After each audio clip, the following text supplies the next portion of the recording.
Now, I know lots of people will be covering this, but since it directly affected me, and by extension any of you that followed me at the time, I guess we should quickly talk about Google and YouTube openly admitting what we all knew they did in 2020, and even the reasons why they did it. You know, it matters. You know, in my view, this crisis, as I said, is a genuine opportunity.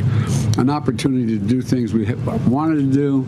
Pandemic. Now, this all comes from an email sent in response to an American committee where Google's parent company admits to all the politically targeted censorship and attacks on anyone questioning the Pandemic. The last bit there directly affects me, as I lost count of how many videos YouTube removed of mine. Shit, at one point they gave me 2 strikes, nearly ending the channel, all for repeating what the mainstream media had said, despite that being what YouTube said we had to do, the utter clowns. But all this matches up nicely with the already admitted cooperation of social media companies with the UK government when it came to shutting down anyone questioning their Pandemic. bullshit. So this, like I said, is about as shocking as corrupt politicians to any of us lot, but it seems many online and off it are still shocked the government needed to control the narrative on bat flu, because without it their lives would fall apart. Shit, people were saying crap like this just to show you how demented their lunacy actually got. If you're on a crowded beach, there's a risk of transmission.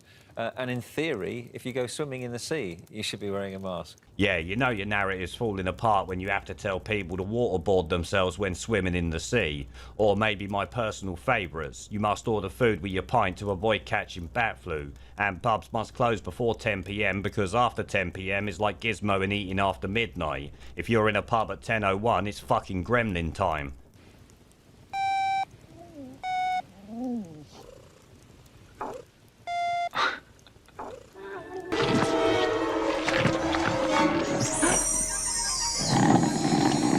Yeah, the crap they fed people meant they had to shut down anyone calling it out because it required the world sheep to suspend common sense to buy into the insane shit they come out with on a daily bloody basis.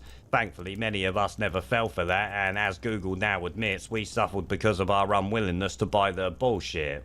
Some suffered more than most, including me. I lost a lot of views and got strikes, yes, but many lost their entire channels for speaking the truth, which Google now admits was government directed to absolutely shock none of us. Hopefully, though, we will see them all come back onto YouTube, and not just the big ones. All should be brought back if you ask me, and they should be compensated by Google for what happened. Of course they won't be, but they bloody should, shouldn't they?